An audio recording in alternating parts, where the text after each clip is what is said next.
Hello friends. तो आज की वीडियो में हम बात करने जा रहे हैं बिटवाइज ऑपरेटर इन सी के लिए। और आज हम समझेंगे ये लास्ट टाइप का ऑपरेटर जो कि है बिटवाइज ऑपरेटर। तो बिटवाइज ऑपरेटर को समझने से पहले हमें बिट से समझना पड़ेगा कि व्हाट इज बिट्स। तो जो भी डेटा है जो हम मेमोरी के अंदर स्टोर कर रहे हैं, जो भी हमारे पास डेटा है, फाइल्स हैं, वो सभी जब मेमोरी के अंदर स्टोर होती हैं तो हम जानते हैं कि वो बाइनरी फॉर्मेट के अंदर ही स्टोर होती है। बाइनरी फॉर्मेट यानी कि 0 या फिर 1 की फॉर्म में ही वो स्टोर होने वाला है। तो जब मेमोरी के अंदर जो ये 0 और 1 की फॉर्म में जो कोई डिजिट नंबर जैसे स्टोर हुआ, मान लीजिए ये स्टोर हुई, तो इसे स्टोर करने के बाद ये जो हर एक नंबर है, ठीक है, इसे हम कहेंगे बिट, 1 बिट। यानी कि 0 और 1 की फॉर्म में जो सिंगल डिजिट है, सिंगल वैल्यू है, जिसे हम मेमोरी लोकेशन पे स्टोर करेंगे, उसे हम कहते हैं बिट। और कलेक्शन ऑफ, मान लीजिए collection of 8 bit is equals to 1 byte. ठीक है, collection of 8 bit equals to 1 byte. और ये जो कलेक्शन ऑफ 4 बिट की अगर बात करें तो उसे हम निबल कहते हैं। निबल के अंदर हम ज्यादा बात नहीं करेंगे, लेकिन मैंने आपको एक इंफॉर्मेशन के लिए बता दिया है कि collection of 4 bit equals to nibble और collection of 8 bit equals to 1 byte. ठीक है, अब हमने एक पढ़ा था इंटीजर टाइप इंट। तो इंट एक्स अगर हम लिखते हैं तो इंट एक्स के अंदर क्या होता है, जैसे हम इंट एक्स लिखते हैं तो एक्स नाम के वेरिएबल को एक लोकेशन मिल जाती है, कितने बाइट की, 2 बाइट की। ठीक है, अगर आपका क्या कहते हैं, आप कोई और यूनिक सिस्टम के अलावा किसी और सिस्टम पर यूज कर रहे हैं तो आपको 4 बाइट भी मेमोरी मिल सकती है, 4 बाइट की। तो जब हम 2 बाइट की मेमोरी की बात कर रहे हैं तो यानी कि उसे स्टोरेज मिल रहा है, उसे स्पेस मिल रहा है इतना। ठीक है, उसे मात्र ये मतलब ये जो 8, ये तो 1 बाइट हो गई, और 1 बाइट के बाद अभी हम तो ये हम 8 बिट और ऐड कर दें तो ये हो जाएगा 2 बाइट मेमोरी लोकेशन इस एक्स को मिलती है वेरिएबल के रूप में। ठीक है, तो इसे हम कहते हैं 2 बाइट मेमोरी लोकेशन। ऐसी अगर 4 बाइट होंगी तो यानी कि हमारे पास 32 बिट होगा। ठीक है, तो 8 के मल्टीपल्स में हम उसे कैलकुलेट कर सकते हैं कि कितने बिट उसके अंदर डेटा होगा। अब हम मेन जो टॉपिक पर आते हैं वो है बिटवाइज ऑपरेटर। तो जैसे मान लीजिए अगर 2 है तो 2 को मेरे को लगता है आपको रिप्रेजेंट करना आता होगा कि 2 को हम मेमोरी के अंदर कैसे स्टोर करते हैं। तो 2 को हम स्टोर करने के लिए 0 0 1 0 इस तरीके से हम स्टोर कर सकते हैं। मैं भी एक निबल ले रहा हूं। ठीक है, 0 0 1 0 के अंदर हम फॉर्म के अंदर इसको स्टोर कर सकते हैं। ठीक है, अगर मैं पूछूं आपसे कि माइनस के 2 को हम किस तरीके से मेमोरी के अंदर स्टोर करेंगे, तो ये एक बड़ा क्वेश्चन है।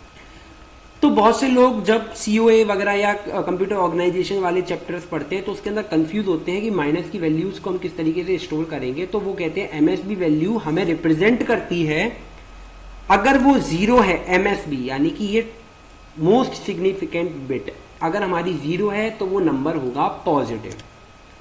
ठीक है, और अगर ये बिट नेगेटिव है, तो अगर ये नंबर नेगेटिव है तो ये बिट होती है हमारी 1।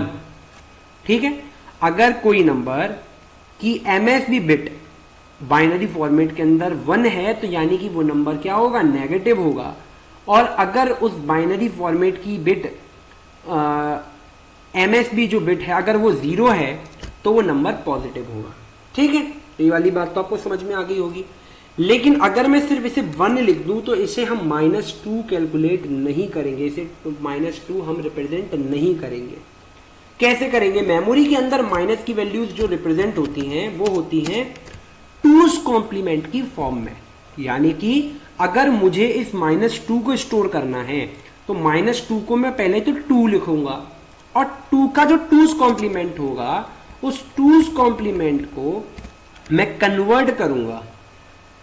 ठीक है, सॉरी, इस नंबर को मैं 2's कॉम्प्लीमेंट के अंदर कन्वर्ट करूंगा, और जो कन्वर्ट करके जो 2's कॉम्प्लीमेंट आएगा वो होगा इस 2 का रिप्रेजेंटेशन, इस -2 का रिप्रेजेंटेशन मेमोरी के अंदर है। तो चलो 2's कॉम्प्लीमेंट के अंदर कन्वर्ट करते हैं। तो देखो 2's कॉम्प्लीमेंट के अंदर अगर किसी को कन्वर्ट करना नहीं आता है तो बहुत सिंपल है। सबसे पहले 2's कॉम्प्लीमेंट को कन्वर्ट करने से पहले हम इसे कन्वर्ट करेंगे 1's कॉम्प्लीमेंट के अंदर। 1's कॉम्प्लीमेंट बहुत सिंपल, जहां 0 है वहां 1 और जहां 1 है वहां 0। तो हमने इसको क्या किया, जहां 0 था वहां 1 लिख दिया और जहां 1 था वहां 0 लिख दिया। तो जस्ट हमको जो नंबर है वो अपोजिट कर देना है।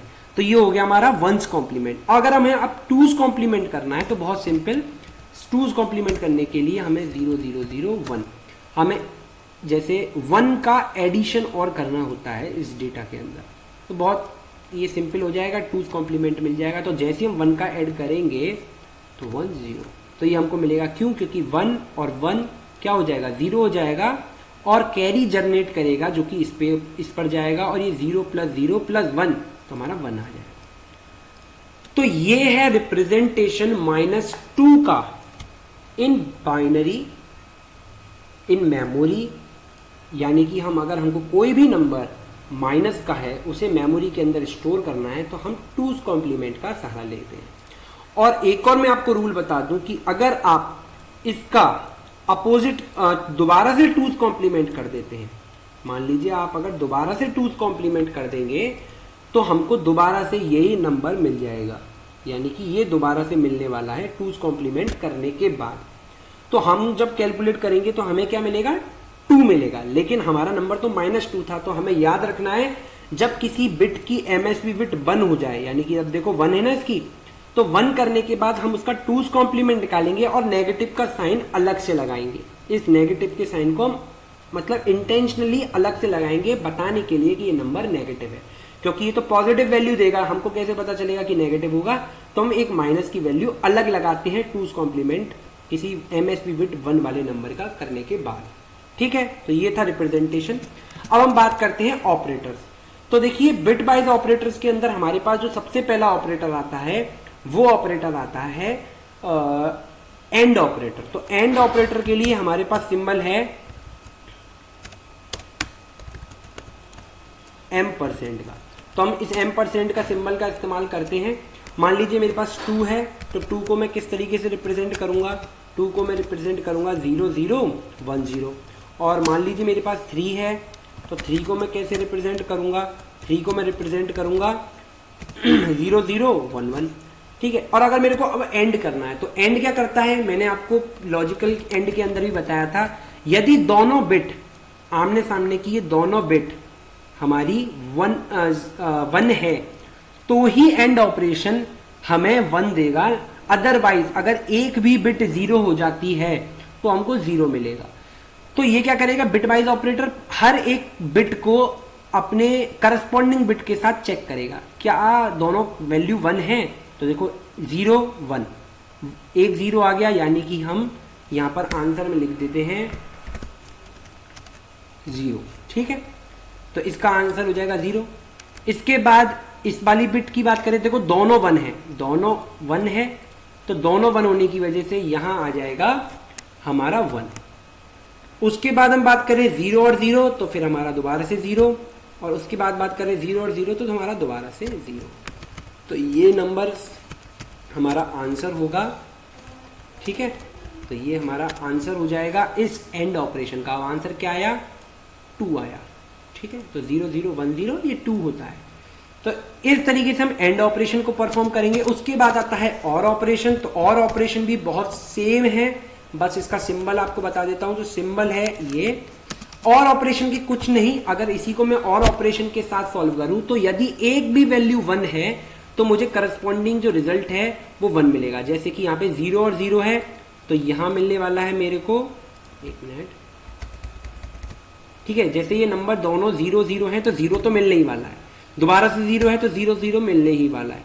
लेकिन जैसे ही 1 1 आया तो मेरे को अब 1 मिलेगा, और अगर एक भी बार 1 है तो मेरे को 1 ही मिलेगा, यानी कि इस कंडीशन में मेरा आंसर आएगा 3। तो एंड ऑपरेशन और ऑपरेशंस आपको, मेरे को लगता है कि आपको अच्छी तरीके से समझ में आ गए होंगे। अब हम बात कर लेते हैं एक्सऑर ऑपरेशन के बारे में। एक्सऑर ऑपरेशन, तो देखो एक्सऑर ऑपरेशन क्या करता है, एक्सऑर ऑपरेशन हमें तब 1 देगा, एक्सऑर ऑपरेशन हमको जब 1 देगा जब हमें दोनों वैल्यूज अलग अलग होंगी, यानी कि एक्सऑर ऑपरेशन हमको तब 1 देता है जब हमारी दोनों वैल्यूज अलग अलग होंगी। मान लीजिए, देखिए मैं इसका सिंबल बता दूं तो सिंबल होता है इसका कैप्स का सिंबल जो होता है। अगर मैं इसी को एक्सऑर के साथ भी सॉल्व करूं, ठीक है, एक्सऑर के साथ सॉल्व करूं इसको, तो देखिए 0 और 1 क्या आया, मैं एक एंटर लगा देता हूं। अब देखिए 0 और 1 मैंने क्या बताया, क्या दोनों नंबर डिफरेंट हैं? हाँ डिफरेंट हैं। तो दोनों नंबर्स अगर डिफरेंट हैं तो मेरे को आंसर मिलेगा 1, और अगर दोनों नंबर्स यानी कि दोनों बिट अगर सेम है, यानी कि 0 0 मिल रहा है, 1 1 मिल रहा है, 0 0 मिल रहा है, तो हमको आंसर मिलेगा 0। तो देखो पहला 0 0 है तो 0 मिलेगा, फिर से 0 0 है, फिर से 0 मिलेगा, फिर से 1 1 है, यानी कि सिमिलर वैल्यूज हैं तो हमको 1 मिलेगा, और अलग अलग वैल्यूज आ गई तो अब हमको मिलेगा 1। ये मैंने 0 लिखना था तो 1 लिख दिया। तो ये था हमारा एक्सऑर ऑपरेशन, उसके लिए हम सिंबल का इस्तेमाल करते हैं ये, ठीक है। अब मैं बात करता हूं, तो अगर मैंने आपको एक बार रिप्रेजेंट करके नहीं दिखाया है कि अगर मेरे को 2 एंड 3 लिखना है तो 2 एंड 3 में इस तरीके से लिखूंगा, अगर मेरे को 2 और लिखना है तो 2 और 3 में इस तरीके से लिखूंगा, अगर मेरे को 2 और एक्सऑर लिखना है तो 2 और एक्सऑर में इस तरीके से लिखूंगा, ठीक है। इस तरीके से आप किसी भी नंबर के साथ एक्सऑर और एंड ऑपरेशन कर सकते हैं। अब मैं बात करता हूं लास्ट ऑपरेटर जो बचता है बिटवाइज के अंदर, वो है नॉट। देखो नॉट ऑपरेटर को वर्क करने के लिए एक सिंगल डेटा वैल्यू की जरूरत होती है, इसीलिए ये यूनरी ऑपरेटर भी है। मैंने आपको लॉजिकल ऑपरेटर्स के अंदर भी बताया था कि नॉट एक यूनरी ऑपरेटर भी है। तो नॉट के लिए जिस सिंबल का हम इस्तेमाल करते हैं वो सिंबल है ये, जो अप्रॉक्स का जो सिंबल होता है ना, हम इस सिंबल को इस्तेमाल करते हैं नॉट के लिए। तो मान लीजिए अगर आप लिखते हैं नॉट 2, अगर आप ये लिखते हैं तो क्या होगा, तो बहुत सिंपल, देखिए नॉट 2 के केस में क्या होगा, पहले तो 2 को मैं लिख लेता हूं 0 0 1 0, ठीक है। अब नॉट क्या करता है, हर एक बिट की जो वैल्यू है उसे चेंज कर देता है, यानी कि 0 है तो 1 कर देगा, 1 है तो 0 कर देगा। तो बहुत ही सिंपल, सबसे पहले हमारी वैल्यू है 0 तो इसका 1 कर देगा, फिर 0 फिर 1 कर देगा, फिर 1 फिर 0 कर देगा, फिर 0 फिर 1 कर देगा। तो नॉट ऑपरेटर क्या करता है, अगर 0 है तो 1 कर देगा, 0 है तो 1 कर देगा, 1 है तो 0 कर देगा, ठीक है। तो ये हो गया नॉट ऑपरेटर। अब इसका आंसर क्या होगा, इसका आंसर होगा 16 की, ये हमारा 8 की बिट हो गई, 8 + 4 12 और 13। तो लोग लिख देंगे इसका आंसर 13, सॉरी ये कहां से आ गया 13 है ना, लेकिन ये गलत हो जाएगा। जी हाँ, गलत क्यों होगा, क्योंकि मैंने आपको बताया था MSB बिट अगर 1 है तो वो नंबर नेगेटिव नंबर है। याद रखो, मैंने बताया था MSB बिट अगर 1 है तो वो नंबर होगा नेगेटिव नंबर। वैसे हमारा जो डेटा होता है वो 2 बाइट का होता है, 2 बाइट का होता, तो यानी कि इसमें 16 बिट्स होंगी, लेकिन मैं अगर इन्हीं बिट्स को लेके चलूं तो आगे सब सारी बिट होंगी 0 0 0 0, और वो जब नॉट ऑपरेशन लगाऊंगा तो वो 1 ही होने वाली है, यानी कि MSB बिट हमारी को 1 ही मिलने वाली है। लेकिन मैं बात करूं अगर इस छोटे से एग्जाम्पल से, तो अभी हमारी वैल्यू है MSB बिट 1, और 1 बिट के लिए हमारा क्या होता है, नंबर होता है नेगेटिव, और नेगेटिव नंबर की जो रिप्रेजेंटेशन होती है वो होती है मेमोरी के अंदर 2's कॉम्प्लीमेंट के लिए। तो यानी कि ये नंबर कोई ऐसा नंबर है जो कि नेगेटिव है, उस नंबर का मेमोरी के अंदर रिप्रेजेंट हो गया है 2's कॉम्प्लीमेंट के अंदर, इसीलिए ये 13 आंसर नहीं होगा। मेरे को इसका दोबारा से 2's कॉम्प्लीमेंट करना होगा। मैंने तुम्हें बताया था कि अगर मुझे नंबर फाइंड करना है, 2's कॉम्प्लीमेंट को दोबारा से नंबर के अंदर कन्वर्ट करना है, तो मुझे इस नंबर का करना होगा 2's कॉम्प्लीमेंट, ठीक है, मेरे को करना होगा 2's कॉम्प्लीमेंट, ठीक है, मेरे को इसका करना पड़ेगा 2's कॉम्प्लीमेंट, और उस 2's कॉम्प्लीमेंट के आगे लगाना पड़ेगा मेरे को माइनस का साइन। तो जो वैल्यू आएगी वो वैल्यू हो जाएगी मेरी वो आंसर रिजल्ट हो जाएगी। अब देखो रिजल्ट निकालने की कोशिश करते हैं। सबसे पहले हमारे पास है 1, तो मैंने बताया था टूज कॉम्प्लीमेंट के लिए पहले हम निकालते हैं वंस कॉम्प्लीमेंट। वंस कॉम्प्लीमेंट के अंदर जो वैल्यू 1 है उसे हम 0 कर दो और जो 0 है उसे 1 कर दो। तो 1 है सबसे पहले, देखो 1, उसके बाद तो 1 की वैल्यू हम कर देंगे 0, फिर से 1, फिर से हम 0, फिर 0 आया, फिर हम 1, फिर 1 आया, फिर हम कर देंगे दोबारा से 0। तो ये नंबर आया। अब मेरे को इसका क्या करना है, इसके अंदर ऐड करना है 1, ठीक है, ऐड करना है मुझे 0 0 0 1। तो मुझे इस नंबर को ऐड करना होगा, इस नंबर को मैं ऐड करूंगा तो आएगा 0 0 1 1, क्योंकि मैं 0 में जैसे ही 1 ऐड करूंगा तुरंत 1 आ जाएगा। तो ये आंसर मेरे को मिला और इस आंसर के आगे मुझे लगा देना है माइनस का सिंबल, याद रखो माइनस का सिंबल।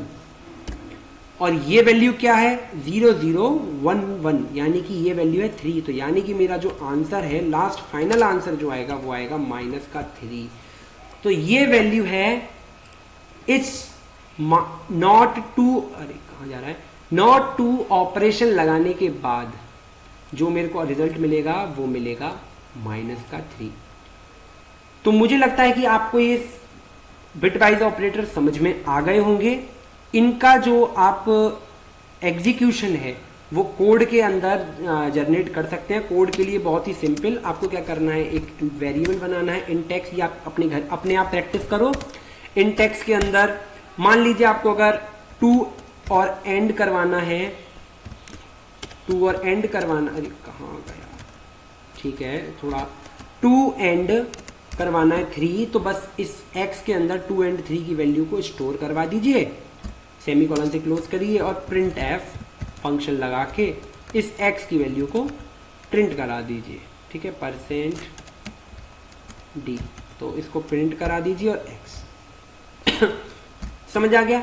तो बहुत छोटा सा एक प्रोग्राम बनाना जिसके अंदर आप x के लिए ये 2 और 3 या कोई भी नंबर को आप लेना और घर पर इस तरीके से कॉपी में एक तरफ सॉल्व करना और आंसर चेक करना क्या हमारा आंसर सही आ रहा है नहीं आ रहा, और कमेंट करके मुझे बताइए कि आपको ये समझ में आया या नहीं आया। Thank you.